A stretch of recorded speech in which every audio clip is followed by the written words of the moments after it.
So I would like to welcome you all to Girl Talk. I am your host or your interviewer, Hara, and I have with me today the lovely Mayor Barnes.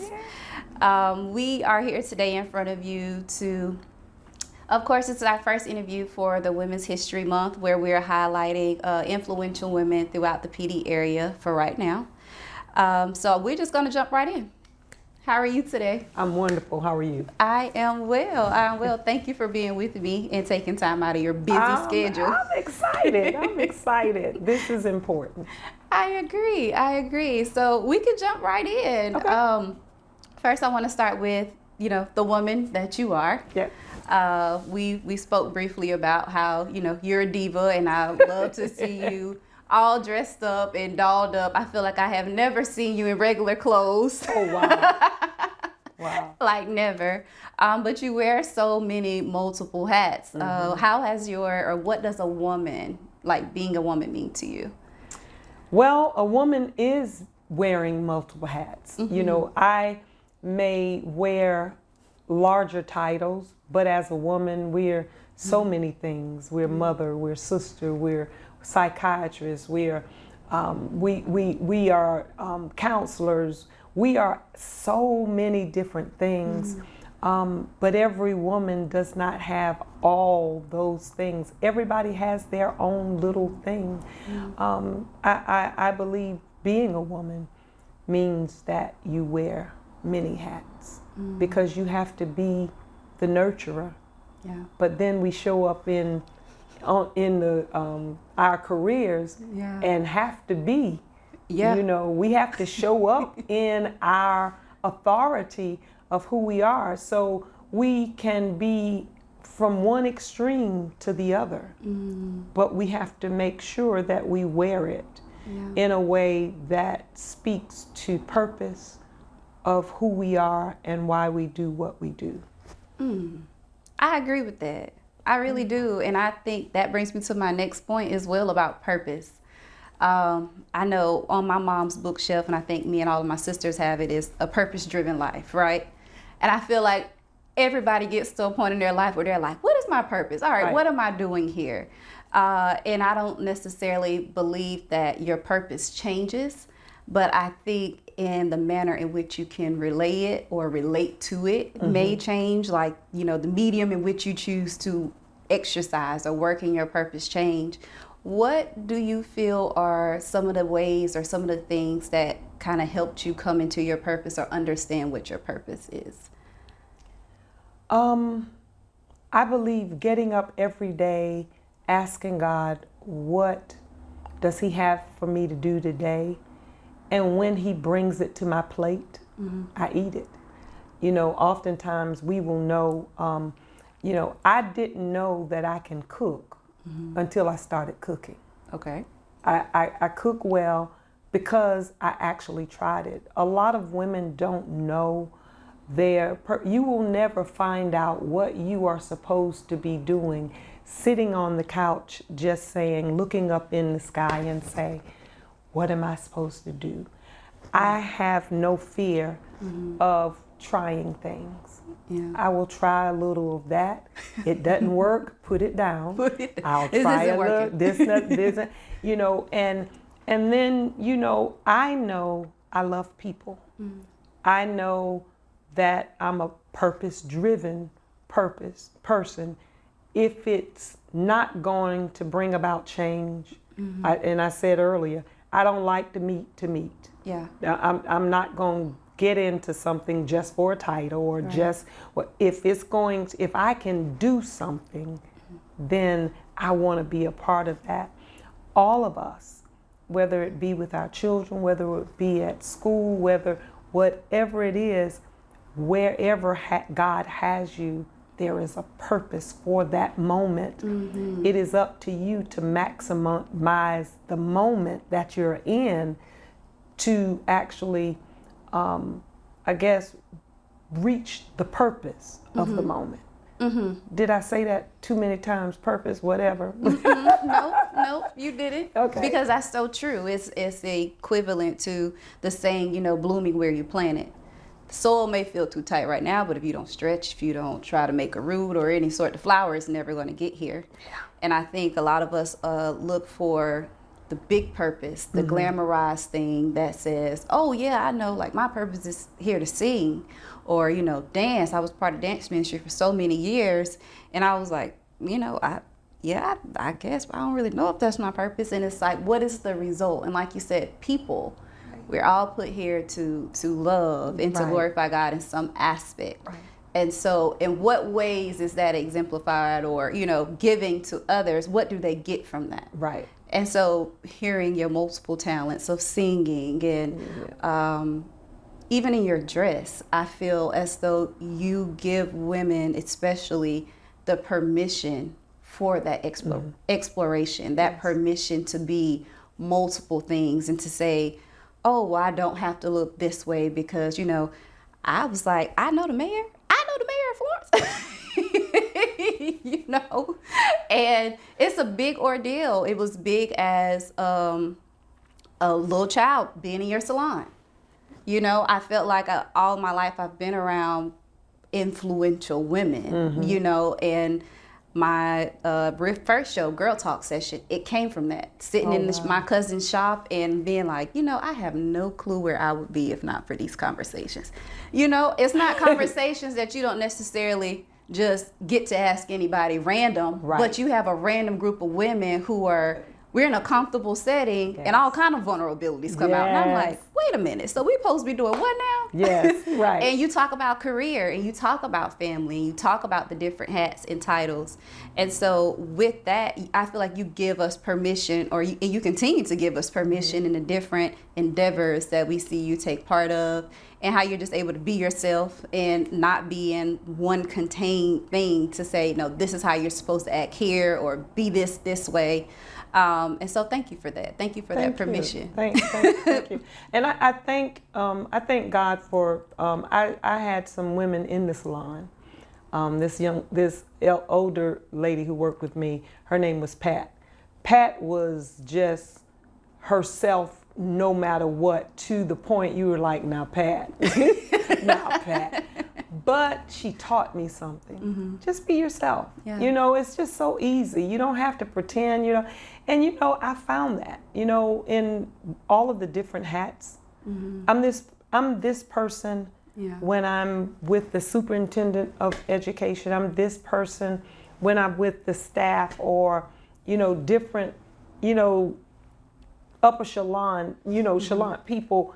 And I think that does give people permission to be themselves. Yeah. Because they're like, okay, and people ask me, how does it feel to be mayor? And I'm saying, I don't know. And they're like, I don't understand. I said, because I still feel like me. Yeah. The title didn't really change me. Maybe when I no longer in it and I look back on it, but right now I still feel like Peaches. Yeah. I feel, you know, I have some friends when I first became a pastor or a mayor, and they say, I don't know how to be around you. And I'm like, what you mean? Yeah. I'm Peaches. I'm the same girl you knew. I just have a different assignment. That's real. See, my assignment didn't change who I was. I just apply who I am to the assignment. Clock it. And that's good. I like that one. Oh, well, I gotta take that. I gotta carry that with me. Take it, girl. Take it. I gotta carry that with me. That's going in my memory bank. Just apply you to the assignment. Yeah. Our purpose never changes, but our assignments does. My purpose is to be the best me that I can be in whatever God puts me in. I am to be a woman of impact. That's how I see my assignment. So that doesn't change, but some years from now, I may be doing something else. Yeah. I still have to work to be a person of impact. Yeah. Whether it's staying home and taking care of an elderly parent. I must be a woman of impact. That's that assignment right there. That's my purpose. Right. That's our purpose, to live to make the lives of others better. And I take that serious. I do. You know, all of us are here for a reason. And when I was in my salon, I worked really hard. We had hair shows, we did things, and I would do things to push the girls who work with me up on stage, because I saw so much greatness in them. I saw them being on stage. I saw them doing those things. Never in a million years did I think that a company would hire me and that I would travel the world. I was assigned to the Caribbean for 5 years, and plus the other, probably the other 10 years just being a platform artist and a platform educator. Wow. And I heard God saying, what you make happen for others, you make happen for yourself. Never in a million years was I trying to do that, but I was trying to push someone else up. First of all, I was scared to ride on the plane and go by myself. Well, that was gonna be the only way you was getting. That was the only. I mean, you could have got on a little boat or something. Oh, honey, going to Chicago and California and upstate Detroit, and I mean, it was a wonderful life, but that was not. It's like some people's life is planned. Yeah. Everything major that has happened has just, God just did it. And I had no idea that I was going in that direction. I just say, okay, God, what you want me to do? Obedience. Obedience to not my comforts. I got to be okay being uncomfortable. I got to be okay for the heat getting hot. Yeah. As long as I'm on purpose, I'm fine. I love that. I'm good. This interview is helping me. I don't say it's for the girls. I am the girls. That is really a breath of fresh air to be able to take that in and like really apply it currently in today. As someone who travels a great deal for work and still navigating, home life and different things of that nature, but to realize the fulfillment that I get from it is not necessarily, oh yeah, these people pay you X amount of money, I'm like, I'm away from my babies. But it is more so about the impact. Right. And I have not necessarily been able to articulate that prior to today. So thank you for that. You're welcome. I appreciate You're it. welcome. And now we can get into career. We can shift gears into career. Okay. Because I didn't know that you traveled as an educator and all of these things in the beauty industry. How in the world did we get to, I don't want to say politics in a sense. I asked the same question. I'm like, how did I get here? But it's funny. I was program director at Virginia College. Okay. For the cosmetology department, and they closed. I'm home, and my husband said, hey, let's go to city council meeting. I said, okay. My husband, he's going to listen to all of the politics stuff on the radio, on TV, and he's always into that stuff. He's the one that kind of brought me into this political life because that was not me. Okay. And we went to the meeting because he said so, and one of the young ladies, Octavia Blake, was leaving. She said she would not be running again. And wait a minute, back up. First, before I did that, they closed. I ran for school board, and I got my butt cut. I lost.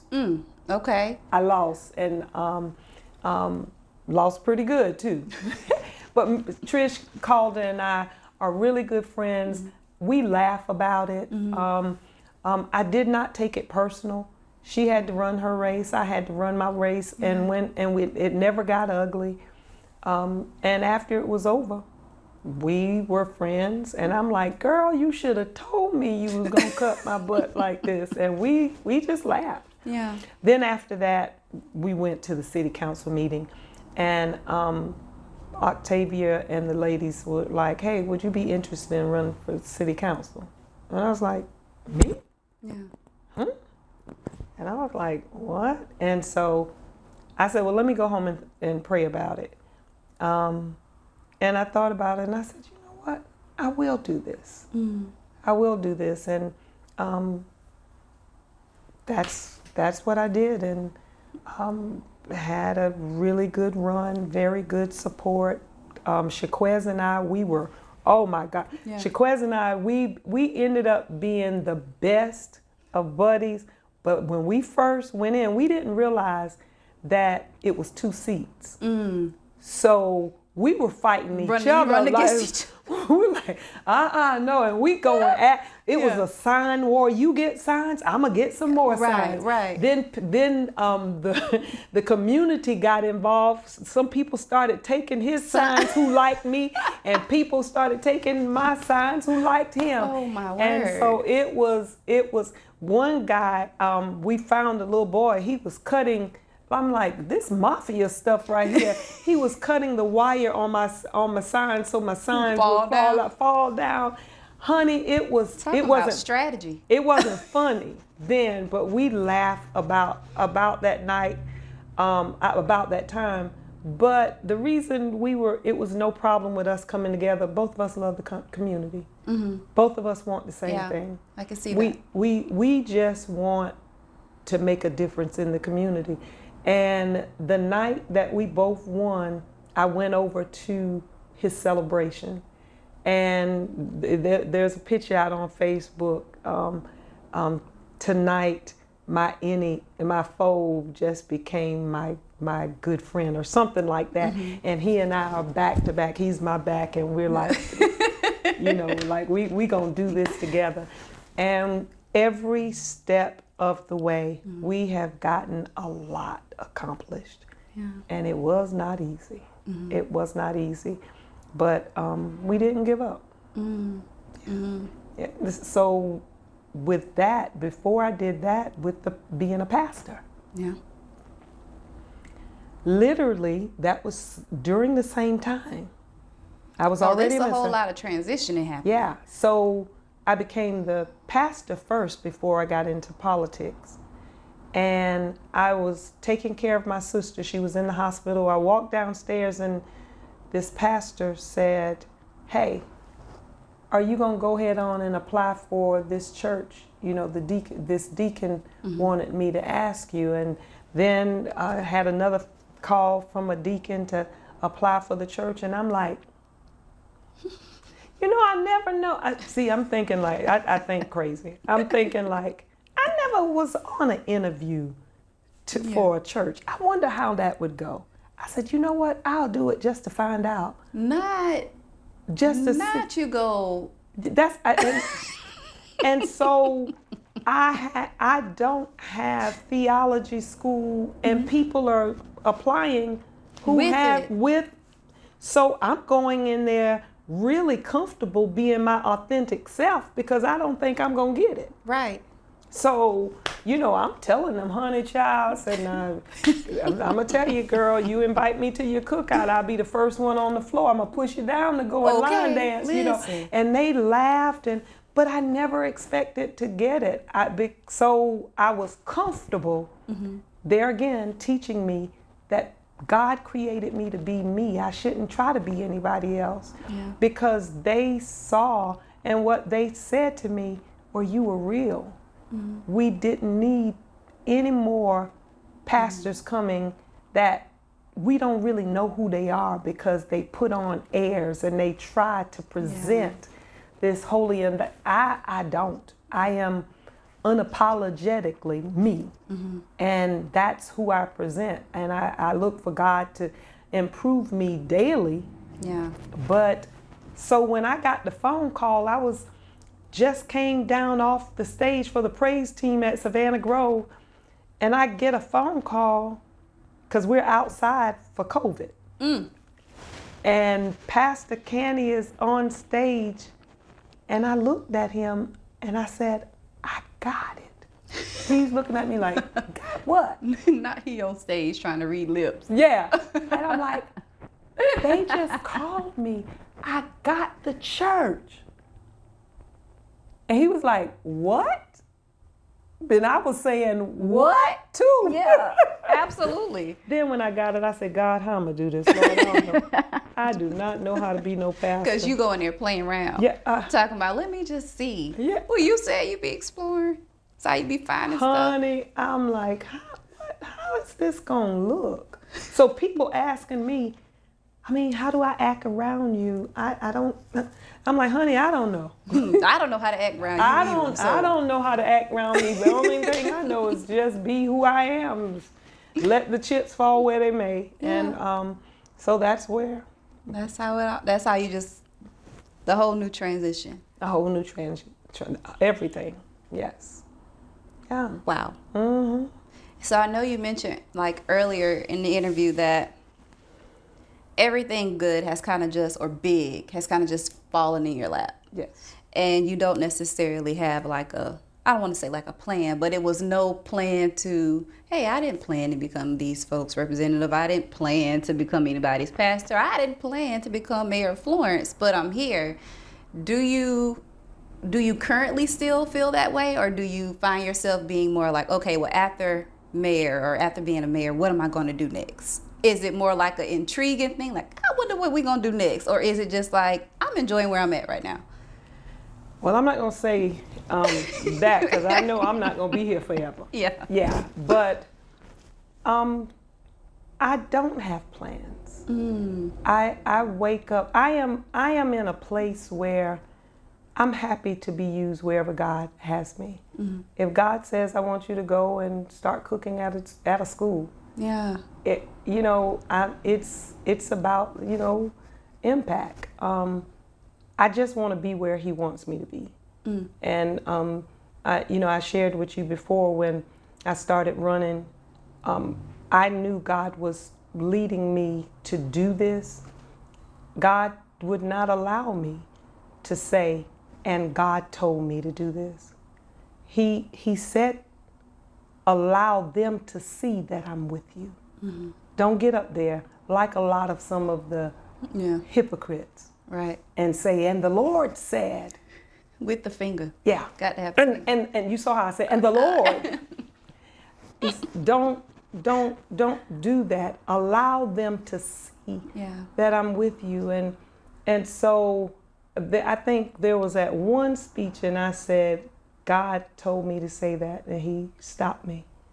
Don't do that. Don't say that. Allow them, because people use the Lord's name in vain so many times. And the Lord told me, and the Lord told me. And then you look later on and be like, you're like, God, and now you create non-believers. God wasn't with you, and you said God told you to do this. And so you got to be really, really careful in saying that. I am a relational person. I'm not a religious person. Yeah. I'm not a churchy person. I want a relationship with God. A lot of people, and I know you're not planning for this to go this way, but a lot of people want to be saved so that they don't go to hell. Mm-hmm. I want to be saved so that I live my best life here. Mm-hmm. I want when I leave here, that God would be pleased at every step that I've taken.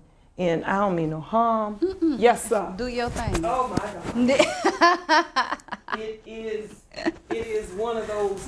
Being a woman of my age means you will have personal summers. Take your mic with you. And I've got to take. Being a woman. Yeah, give me that. Of my age means you will have some personal summers. And it's okay. Because it's not real talk. Yeah. Back in the day, women were embarrassed. Were we? If they sweat or if they would, like, honey, I'm like, girl, get me the fan. I'm hot. You know, it is what it is. Yeah. Yes. And even with that, I feel as though, just from my observation, again, that's that permission thing where so many of us are kind of so used to being zipped up tight. And I envision us with the corsets back in the day, like foot in the back. And Yes. I've never been that girl, that woman. Right. I've just never been her, and have at times felt as though I was an outcast because of that. And people like, oh, you a tomboy? I was like, I guess, but I'm not about to be doing that. Right. I'm not doing it. But over the years, we've received so many different permissions, and I love that about women who, shatter the glass ceilings, that quote, because it's needed. Mm-hmm. I feel as though so many of us keep hitting this ceiling, and the ceiling can be the societal expectations or family expectations. Yes. It's not necessarily the bigger upper for women. It's not, majority of the times men can be ambitious and they can travel for work. Like they don't have a family at home, and, they can run for political offices and things of that nature. And I feel like now that we are in this setting where women has been like, we're not waiting for permission anymore. We're looking at each other and being like, girl, you better handle your business. You better take care of yourself. Come on. That was one of the things that my grandmother told me just before she passed. She said, baby, you better take care of yourself. And I'm sitting there like, have I? Maybe he said, have I not been taking care of myself? And that's amazing because men in my position can go out and tackle the world. I get that all the time. Yeah. You better slow down. Yeah. You're doing too much. You need to take care of yourself. And I thank them for caring about me, but it is a different standard for women. Yeah. Men can be go-getters. They can work really hard. Yeah. And if a woman does it, mm-hmm. you're doing too much. Yeah. You need to stop. And I think that's because people just are not accustomed. My mom comes from a time when men took care of the family. Mm-hmm. So her daughters were to be with the man that will take care of the family. Absolutely. But the boys mm-hmm. have got to be successful. Got to. They've got to be a success. But my mom's is a brilliant woman. My mom started off and wanted to go to medical school, but she started a family. Yeah. And so that was inbred in her. Mm-hmm. You get you a good husband, and mm-hmm. and you can still get a job or whatever. Yeah. But the man is the one that's really going to take care of you. And I've got a wonderful husband, and he does a great job of providing for the family. But in the event mm-hmm. that I got to stand on my own, right, I've got to be able to have enough strength mm-hmm. and knowledge to be able to do that. Absolutely. Is it wrong for women to care for themselves? Or to live a fulfilled life? Right? Yes. Like maybe sometimes this doesn't seem like the best scientific thing to do, but maybe it's just something I want to do for the fulfillment of being fulfilled. Right. Lord forbid. Right. I mean, what is wrong with you if you don't want to have if you don't want to have children, you don't want to be married? I love children, so mm-hmm. I'm not one of those girls. I wanted 6 kids until I had my second, until I had Curvin. I used to want 10, and let me tell you that number 2. Number 2. I don't know. Number 2. I don't know. I don't know if it's because number 1, you just didn't know what to expect, and then now you kind of have some expectations, but number 2 come through and tear the ship up. You hear me? It was over. Curvin came. I wanted 6 kids. Curvin came. And I said, that's it. And and my husband like, oh, Doc, you still gonna tie that, right? And I'm like, what you mean? You didn't have no baby. Be over here talking but about. Curvin put it on us. You hear me? He put it on us as a baby. So, yeah. I'm with you on that one. My second one got us like, we good. This ain't bad. Family of 4 ain't too bad. We can make it. It's be all right. Especially when we start talking about buying flights for everybody for vacation. We really start. Now, these points is being real ate up over here with the 4 of us going. Somebody got to go to their grandma's house. Somebody can't go. I know that's right. I know that's right. And then daycare costs so much. Blessed enough that we have a really amazing support system. Both of our parents rotated with getting the girls when they were younger. And then when my mom went to work, we ended up doing like an in-house babysitter who we knew. So it was just, I'm like, I don't think we can like roll the dice again. Y'all hit the big bucks on that one. Absolutely. Yeah. So last thing, any words for women listeners who they're at this place where they feel stuck, where they feel as though, I don't know what I want to do, right? I know that I've been doing this thing. Since you're the queen of pivoting, the queen of the pivot is among us. What are some words that you would have for them to kind of help them in this space to best maximize where they are, but to also maybe give them some tips or tools in navigating kind of out of that space? I know you mentioned earlier about, you got to get out there and explore, but it's like, well, where do I start? What do I do? Yeah. Start somewhere. Go exercise. I always say that. You'll meet somewhere. And I need to tell myself that. Go exercise. But join a cooking class. Do some activities at the church, the rec center. You never will know until you put yourself out there. It will never come with you sitting and waiting for that moment for the plane to land. Right. Most of us feel in that moment like we're in a plane that just won't land. Yeah. It won't touch down so that, we can go. But you've got to make up in your mind, every day has a purpose behind it. And whether it be, service. Serve. Okay. Serve, you'll find yourself. You'll find a place where God wants you to be in simple ways. Getting out and doing just, I guess, I'm always finding ways that I can help someone. And in it, there's always been somebody to say, hey, why don't you try this? Hey, I've been watching you, and I think this would be good for you. Right. And there have been a lot of opportunities that opened for me just because I was present. Absolutely. I was present in the moment and not waiting for a moment. I was always present in the moment.